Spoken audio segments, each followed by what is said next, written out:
नमस्कार दोस्तों, बहुत बहुत स्वागत है मोतिहारी स्टडी पॉइंट में।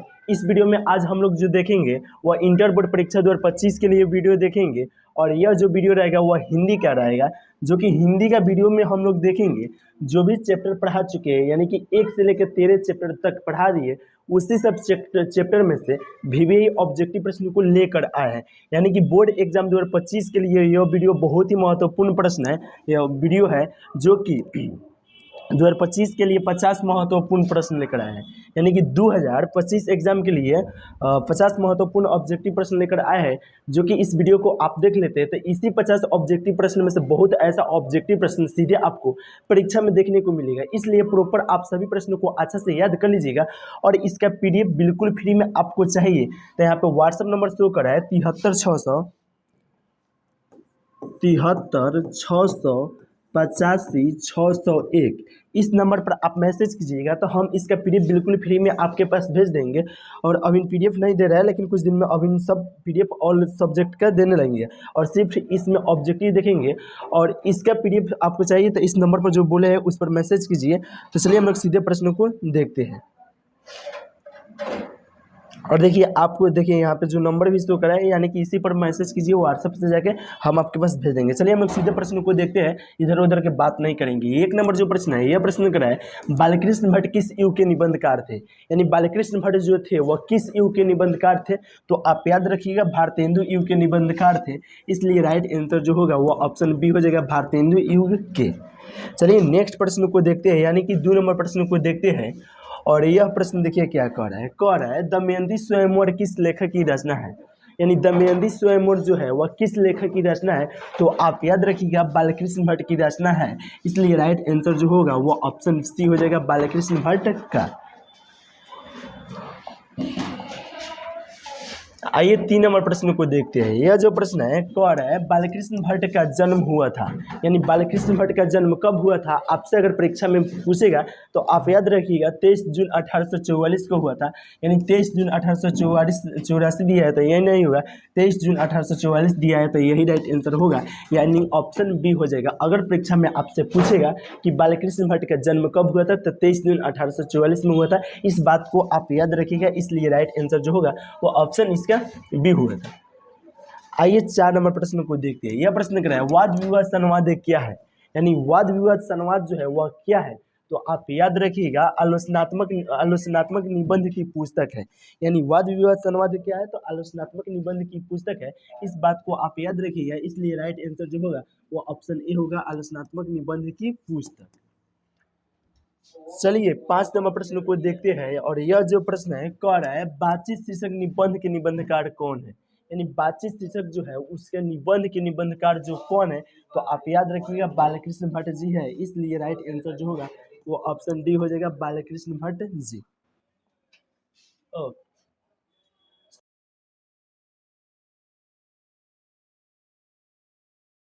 देखिए 6 नंबर प्रश्न क्या कह रहा है। यह प्रश्न कह रहा है बालकृष्ण भट्ट ने हिंदी प्रतिदिन नामक मासिक पत्रिका निकालना कब प्रारंभ किए थे। यानी बालकृष्ण भट्ट ने हिंदी प्रदीप नामक मासिक पत्रिका जो था वह निकालना कब प्रारंभ किए थे।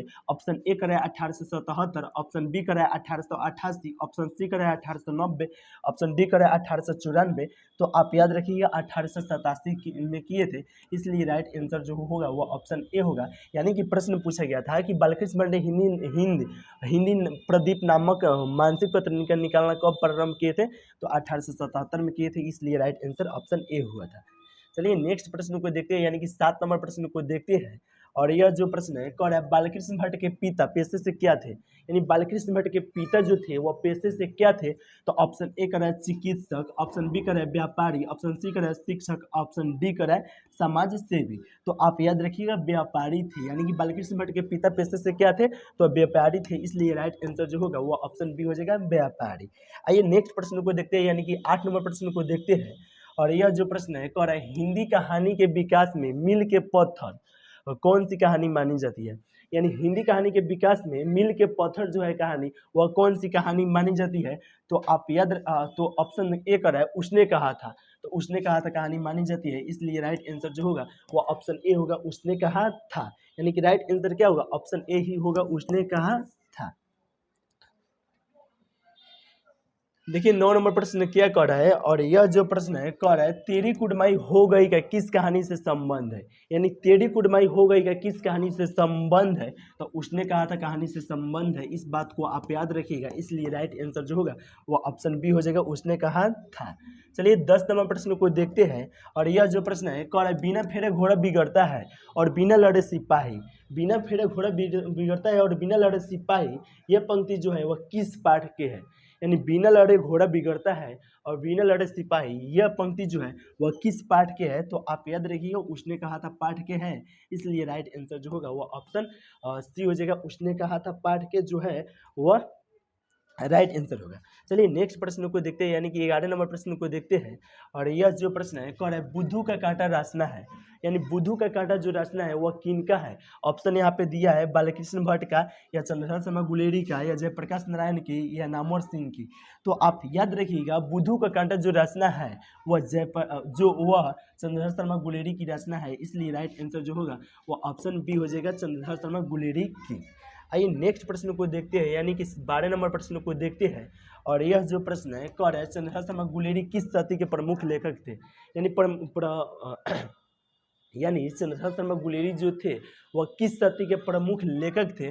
15वीं सदी के, या 16वीं सदी के, या 19वीं सदी के, या 20वीं सदी के। तो आप याद रखिएगा 20वीं सदी के प्रमुख लेखक थे। इसलिए राइट आंसर जो होगा वो ऑप्शन डी हो जाएगा, 20वीं सदी के। देखिए 13 नंबर जो प्रश्न है यह प्रश्न करा है गुलेरी जी ने कुल कितनी कहानियां लिखी थी। यानी गुलेरी जी जो थे वह कुल कितनी कहानियां लिखी थी। आप इस बात को याद रखिएगा, एक कहानी लिखे थे, या 2 कहानी लिखे थे, या 3 कहानी लिखे थे, या 4 कहानी लिखे थे। तो 3 कहानी लिखे थे। और कौन कौन लिखे थे तो आपको आगे बता रहे हैं कौन कौन लिखे थे। चलिए नेक्स्ट प्रश्न को देखते हैं। यानी कि प्रश्न पूछा गया था कि गुलेरी जी ने कितनी कहानियां लिखे थे, तो 3 लिखे थे, और यहाँ पे ऑप्शन सी हो जाएगा 3। चलिए नेक्स्ट प्रश्न को देखते हैं। देखिए 14 नंबर प्रश्न क्या कर रहा है। यह प्रश्न कर रहा है उसने कहा था कहानी के नायक है। यानी उसने कहा था कहानी का नायक कौन है। तो आप याद रखिए उसने कहा था कहानी के नायक जो है वह लाहना सिंह है। इसलिए राइट आंसर जो होगा वह ऑप्शन ए होगा, लाहना सिंह। चलिए 15 नंबर प्रश्न को देखते हैं, और यह जो प्रश्न है कह रहा है निम्न में से कौन सी रचना गुलेरी जी की नहीं है। यानी इनमें कौन ऐसा जो रचना है वह गुलेरी जी की नहीं है। देखिए 3 गो जो था रचना इसी में होगा गुलेरी जी की रचना। तो ऑप्शन ए को देखते हैं, सुखमय जीवन जो है वो गुलेरी जी की रचना है। बुद्धू का कांटा भी गुलेरी जी की रचना है। उसने कहा था भी गुलेरी जी की रचना है। यानी हारे को हरिनाम रचना जो है वह गुलेरी जी की नहीं है। इसलिए राइट आंसर जो होगा वो ऑप्शन डी हो जाएगा, हारे को हरिनाम जो है वह रचना गुलेरी जी की नहीं है। और परीक्षा में आपसे पूछा गया था कौन सी कि गुलेरी जी के कितने रचना है, तो 3 रचना है। कौन कौन है, सुखमय जीवन, बुद्धू का कांटा। उसने कहा था ये तीनों रचनाएं जो है वह गुलेरी जी के। इस बात को आप याद रखिएगा। चलिए नेक्स्ट प्रश्न को देखते हैं। देखिए 16 नंबर प्रश्न को क्या कह रहा है उसने कहा था कहानी क्या है। यानी उसने कहा था जो कहानी है वह क्या है। ऑप्शन ए करा युद्ध की कहानी, तो यस युद्ध की कहानी है। ऑप्शन बी करा दिव्य प्रेम की कहानी, तो यस दिव्य प्रेम की कहानी भी है। ऑप्शन सी करा प्रेम पर बलिदान होने की कहानी है, और यह भी है। यानी कि राइट आंसर जो होगा वह इनमें से सभी हो जाएगा। राइट आंसर क्या होगा, ऑप्शन डी हो जाएगा। यानी कि उसने कहा था कहानी क्या है, तो इनमें से सभी है। तो राइट आंसर जो होगा ऑप्शन डी होगा। चलिए 17 नंबर प्रश्न को देखते हैं, और यह प्रश्न क्या है उसने कहा था कहानी में किस शहर का चित्रण है। यानी उसने कहा था कहानी जो है उस कहानी में किस शहर का चित्रण है। तो आप याद रखिएगा अमृतसर का चित्रण है। इसलिए राइट आंसर जो होगा वह ऑप्शन ए होगा। अगर परीक्षा में आपसे पूछेगा कि उसने कहा था कहानी किस शहर में चित्रण है, तो अमृतसर में, इस बात को आप याद रखिएगा। इसलिए राइट आंसर ऑप्शन ए हुआ था। चलिए 18 नंबर प्रश्न को देखते हैं। यह प्रश्न क्या है जर्मन लेफ्टिनेंट को किसने मार गिराया था।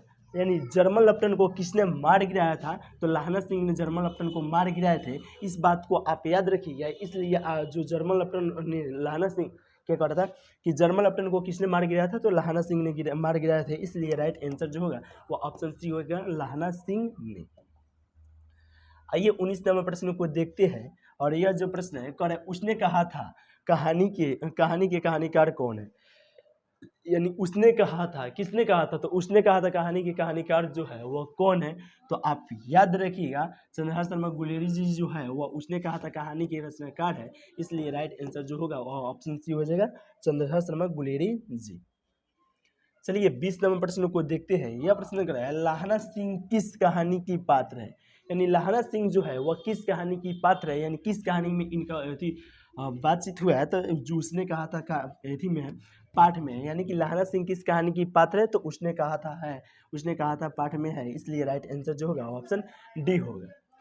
चलिए 21 नंबर प्रश्न को देखते हैं। यह प्रश्न कर रहा है दलविहीन लोकतंत्र किसके मूल उद्देश्यों में है, यानी दलविहीन लोकतंत्र जो है वह किसके मूल उद्देश्यों में है, तब मार्क्सवाद तथा लेनिनवाद के मूल उद्देश्यों में है, इसलिए राइट आंसर जो होगा ऑप्शन बी हो जाएगा, मार्क्सवाद तथा लेनिनवाद के। चलिए 22 नंबर प्रश्न को देखते हैं। और यह जो प्रश्न है कह रहा है जयप्रकाश नारायण के स्वास्थ्य पर निगरानी रखने वाले डॉक्टर का नाम क्या था, यानी कि जयप्रकाश नारायण के स्वास्थ्य पर निगरानी रखने वाले डॉक्टर का नाम क्या था, तो आप याद रखिएगा डॉक्टर रहमान था, इसलिए राइट आंसर जो होगा वो ऑप्शन ए होगा, डॉक्टर रहमान।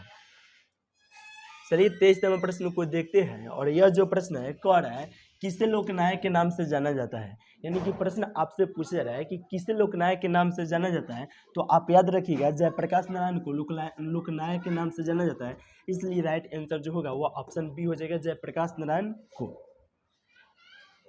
देखिए 24 नंबर प्रश्न क्या कर रहा है। यह प्रश्न जो है कह रहा है रिकंस्ट्रक्शन ऑफ इंडिया पॉलिटी किसकी रचना है, यानी कि रिकंस्ट्रक्शन ऑफ इंडिया पॉलिटिक्स है वह किसकी रचना है, तो आप याद रखिएगा जयप्रकाश नारायण की है, इसलिए राइट आंसर जो होगा वो ऑप्शन डी हो जाएगा, जयप्रकाश नारायण की।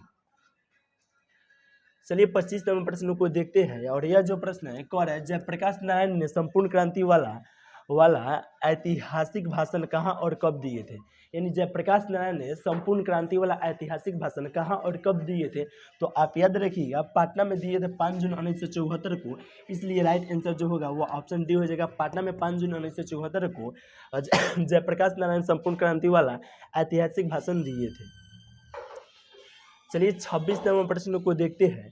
और यह जो प्रश्न है कह रहा है जयप्रकाश नारायण ने किस साल छात्र आंदोलन का नेतृत्व किया, यानी जयप्रकाश नारायण ने किस साल छात्र आंदोलन का नेतृत्व किया, तो आप याद रखिएगा 1973 में किए थे, या 1976 में, या 1974 में, या 1977 में, तो आप याद रखिएगा 1974 में किए थे, इसलिए राइट आंसर जो होगा वो ऑप्शन सी हो जाएगा, 1974 में। देखिए 27 नंबर प्रश्न क्या कह रहा है। यह प्रश्न कह रहा है जयप्रकाश नारायण के पिताजी का नाम क्या था, यानी जयप्रकाश नारायण जो है इनके पिताजी का नाम क्या था, तो आप याद रखिएगा हर्षु दयाल था, यानी जयप्रकाश नारायण के पिताजी का नाम क्या था, तो हर्षु दयाल था, इसलिए राइट आंसर जो होगा वो ऑप्शन बी हो जाएगा, हर्षु दयाल। चलिए 28 नंबर प्रश्न को देखते हैं। यह जो प्रश्न है कह रहा है संपूर्ण क्रांति क्या है, यानी संपूर्ण क्रांति जो है वह क्या है, निबंध है या भाषण है या कहानी है या इनमें से कोई नहीं है, तो संपूर्ण क्रांति जो है वह भाषण है, इस बात को आप याद रखिएगा, इसलिए राइट आंसर जो होगा वह ऑप्शन बी हो जाएगा, भाषण। चलिए 29 नंबर प्रश्न को देखते हैं। और यह जो प्रश्न है संपूर्ण क्रांति किसकी रचना है, यानी संपूर्ण क्रांति जो है वह किसकी रचना है, यानी कि इनके लेखक कौन है, तो आप याद रखिएगा संपूर्ण क्रांति जो है वह किसकी रचना है, तो जयप्रकाश नारायण की रचना है, यानी संपूर्ण क्रांति किसकी रचना है, तो जयप्रकाश नारायण की है, इसलिए राइट आंसर जो होगा वो ऑप्शन डी हो जाएगा, जयप्रकाश नारायण की। और देखिए 30 नंबर प्रश्न क्या कर रहा है। यह प्रश्न कर रहा है संपूर्ण क्रांति पाठ में दिया गया भाषण किसका है, यानी संपूर्ण क्रांति पाठ में दिया गया भाषण किसका है, तो जयप्रकाश नारायण का है, इसलिए राइट आंसर जो होगा वो ऑप्शन ए होगा, जयप्रकाश नारायण का।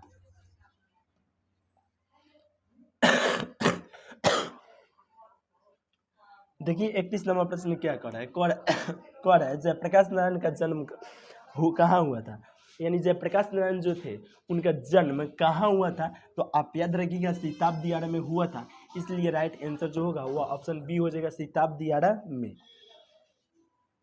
देखिए 32 नंबर प्रश्न क्या कर रहा है।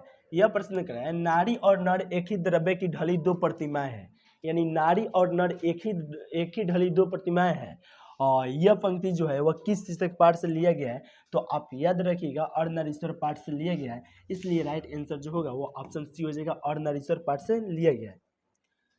देखिए 33 नंबर प्रश्न क्या कर रहा है। यह प्रश्न कर रहा है दिनकर जी को निम्न में से कौन सा पुरस्कार दिया गया था। यानी दिनकर जी जो थे उनको इन्हीं में से कौन सा पुरस्कार दिया गया था, तब पद्म भूषण का पुरस्कार दिया गया था। इसलिए राइट आंसर जो होगा वो ऑप्शन बी हो जाएगा। पद्म भूषण का पुरस्कार किनको दिया गया था, तो रामधारी सिंह दिनकर जी को दिया गया था। देखिए 34 नंबर प्रश्न क्या कर रहा है, कह रहा है अर्धनारीश्वर पाठ के लेखक कौन है। यानी अर्धनारीश्वर जो पाठ है इनका एक लेखक जो है वह कौन है, तो आप याद रखिएगा रामधारी सिंह दिनकर जी है। और बताइए राइट आंसर क्या होगा, ऑप्शन बी हो जाएगा। लेकिन आप साथ में याद रखिएगा कि नामवर सिंह जो है वह प्रगीत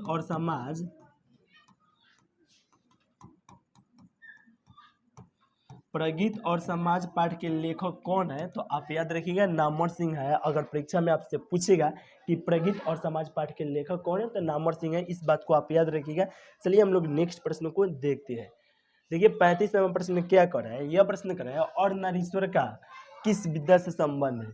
यानी अर्धनारीश्वर जो है उनका किस विद्या से संबंध है, तो एकांकी से है, इस बात को आप याद रखिएगा। इसलिए 35 का राइट आंसर जो होगा वो ऑप्शन सी हो जाएगा, एकांकी से। यानी कि राइट आंसर क्या होगा, ऑप्शन सी हो जाएगा। आइए 36 नंबर प्रश्न को देखते हैं। और यह जो प्रश्न है कह रहा है दिनकर जी को किस कृति पर भारतीय ज्ञानपीठ पुरस्कार हुआ था। यानी दिनकर जी को किस कृति पर भारतीय ज्ञानपीठ पुरस्कार हुआ था, तो उर्वशी पर हुआ था, इस बात को आप याद रखिएगा। इसलिए राइट आंसर जो होगा वो ऑप्शन बी हो जाएगा, उर्वशी पर। देखिए 37 नंबर प्रश्न क्या कर रहा है, यह प्रश्न कर रहा है युद्ध और शांति की समस्या पर लिखी गई काव्य कृति है। यानी युद्ध और शांति की समस्या पर लिखी गई काव्य कृति कौन है, तो आप याद रखिएगा कुरुक्षेत्र है। इसलिए राइट आंसर जो होगा वो ऑप्शन बी हो जाएगा, कुरुक्षेत्र। देखिए 38 नंबर प्रश्न क्या कर रहा है, यह प्रश्न कर रहा है अर्धनारीश्वर कल्पित रूप है। यानी अर्धनारीश्वर जो है वह कल्पित रूप है किसका, तो शिव और पार्वती का है, शिव और पार्वती का। इसलिए राइट आंसर जो होगा वो ऑप्शन ए हो जाएगा, शिव और पार्वती का। देखिए 39 नंबर प्रश्न क्या कर रहा है, यह जो प्रश्न है कह रहा है अर्धनारीश्वर में किस गुण का समन्वय है। यानी अर्धनारीश्वर जो है उसमें किस गुण का समन्वय है, तो नारी और पुरुष दोनों का है। इसलिए राइट आंसर जो होगा वो ऑप्शन सी हो जाएगा, नारी और पुरुष दोनों का। आइए 40 नंबर प्रश्न को देखते हैं। और यह जो प्रश्न है कह रहा है युद्ध और क्या बुद्ध और महावीर ने नारियों को कौन सा अधिकार दिया है। यानी बुद्ध और महावीर जो है वह नारियों को कौन सा अधिकार दिए हैं, तो आप याद रखिएगा भीष्मी होने का अधिकार दिए हैं। इसलिए राइट आंसर जो होगा वो ऑप्शन बी हो जाएगा, भीष्मी होने का। आइए 41 नंबर प्रश्न को देखते हैं। यह प्रश्न कर रहा है अर्धनारीश्वर कल्पित रूप है। यानी अर्धनारीश्वर जो है वह कल्पित रूप किसका है, तो शिव और पार्वती का है। तो राइट आंसर क्या होगा, ऑप्शन ए हो जाएगा, शिव और पार्वती का। इसलिए राइट आंसर जो होगा वो ऑप्शन ए होगा। चलिए 42 नंबर प्रश्न को देखते हैं। यह प्रश्न कर रहा है रोज शीर्षक कहानी में किसने पूछा तुम कुछ पढ़ती लिखती नहीं हो। यानी रोज जो शीर्षक है उस कहानी में किसने पूछा तुम कुछ पढ़ती लिखती नहीं हो, तो आप याद रखिएगा लेखक ने पूछे थे। इसलिए राइट आंसर जो होगा वो ऑप्शन ए होगा, लेखक ने। देखिए 43 नंबर प्रश्न क्या कह रहा है, यह जो प्रश्न है कह रहा है अज्ञेय जी की माँ का नाम था। यानी अज्ञेय जी की माँ जो थी उनका नाम क्या था, तो आप याद रखिएगा बयांती देवी उनकी माँ का नाम था। इसलिए राइट आंसर जो होगा वो ऑप्शन बी हो जाएगा। अगर परीक्षा में आपसे पूछेगा कि बयांती देवी किनकी माँ का नाम था, तो आप याद रखिएगा अज्ञेय जी की माँ का नाम जो था वह बयांती देवी था। इसलिए राइट आंसर क्या हुआ था, ऑप्शन बी हुआ था। आइए 44 नंबर प्रश्न को देखते हैं। यह प्रश्न कर रहा है बचपन में खेलने के लिए सच्चिदानंद हिरानंद व सायन अज्ञेय ने कौन सा नाटक लिखे थे। देखिए यह प्रश्न कह रहा है बचपन में खेलने के लिए सच्चिदानंद हिरानंद व सायन अज्ञेय ने कौन सा नाटक लिखा था, तो इंद्र सभा लिखे थे। और देखिए यहाँ पे टाइपिंग जो की है उनसे गलती हो गया है। और देखिए आपको बता दे रहे हैं शीला देवी है, शीला देवी है, इसी को उठा के ले दिया है। यानी कि इस प्रश्न को आप रॉन्ग मार लीजिए क्योंकि यहाँ पे आंसर ही नहीं दिया है। और प्रश्न पूछा गया था बचपन में खेलने के लिए सच्चिदानंद हिरानंद व सायन अज्ञेय ने कौन सा नाटक लिखे थे, तो इंद्र सभा लिखे थे। इस बात को आप याद रखिएगा। इसलिए राइट आंसर जो होगा वो ऑप्शन इसमें दिया नहीं है, लेकिन इंद्र सभा राइट आंसर होगा। इस बात को आप याद रखिएगा। चलिए 45 नंबर प्रश्न को देखते हैं। यह प्रश्न कर रहा है रोज शीशे कहानी में मालती मिट्टी का बर्तन गर्म पानी से क्यों धो रही थी। यानी रोज शीशे कहानी में जो मालती थी वह मिट्टी के बर्तन गर्म पानी से क्यों धो रही थी। खाना बनाने के लिए या खाना रखने के लिए या खाना बनाने के लिए या पानी रखने के लिए या दही जमाने के लिए। तो आप याद रखिएगा दही जमाने के लिए गर्म पानी से धो रही थी, इसलिए राइट आंसर जो होगा वो ऑप्शन डी हो जाएगा, दही जमाने के लिए। आइए 46 नंबर प्रश्न को देखते हैं और यह जो प्रश्न है कह रहा है निम्न में से किस कहानी में गैंग्रीन का उल्लेख है। यानी कि इन्हीं में किस कहानी में गैंग्रीन का उल्लेख है। तो रोज कहानी में गैंग्रीन का उल्लेख है, इसलिए राइट आंसर जो होगा वो ऑप्शन बी हो जाएगा। रोज कहानी में किन का उल्लेख है, तो गैंग्रीन का है। आइए 47 नंबर प्रश्न को देखते हैं। यह प्रश्न कर रहा है अज्ञा जी का जन्म हुआ था।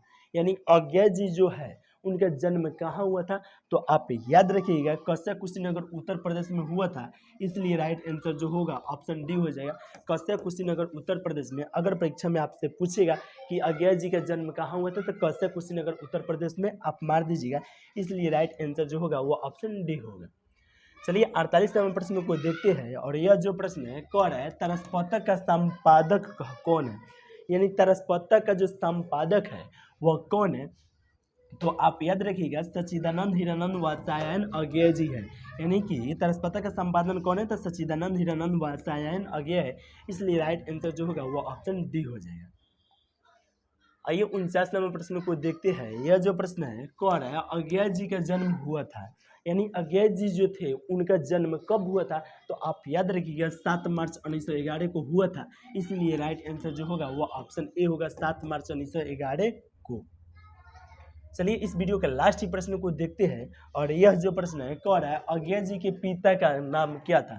यानी अज्ञेय जी जो थे उनके पिताजी का नाम क्या था। तो डॉक्टर हीरानंद शास्त्री था, इस बात को आप याद रखिएगा, इसलिए राइट आंसर जो होगा वो ऑप्शन बी हो जाएगा, डॉक्टर हीरानंद शास्त्री। बस हो गया। तो यहाँ पे हाँ बोले थे ना आपको कि 50 ऑब्जेक्टिव प्रश्न जो है वह 2025 परीक्षा के लिए एक एक प्रश्न बहुत ही महत्वपूर्ण प्रश्न है और आपको 50 ऑब्जेक्टिव प्रश्न बता भी दिए। और आप अभी तक इसका PDF लेना चाहते हैं तो 73 685 601 पर आप मैसेज कीजिए, हाँ कीजिएगा, हम आपके पास व्हाट्सएप ग्रुप में इसका PDF भेज देंगे। तो चलिए दोस्तों यहीं पे वीडियो समाप्त करते हैं। अगर अभी तक आप चैनल को सब्सक्राइब नहीं किए हैं तो चैनल को सब्सक्राइब कर लीजिए, ताकि इसके बाद जो भी वीडियो डाले तो आपके पास पहुंचते रहे। और चलिए फिर मिलते हैं नेक्स्ट वीडियो में नेक्स्ट टॉपिक के साथ में।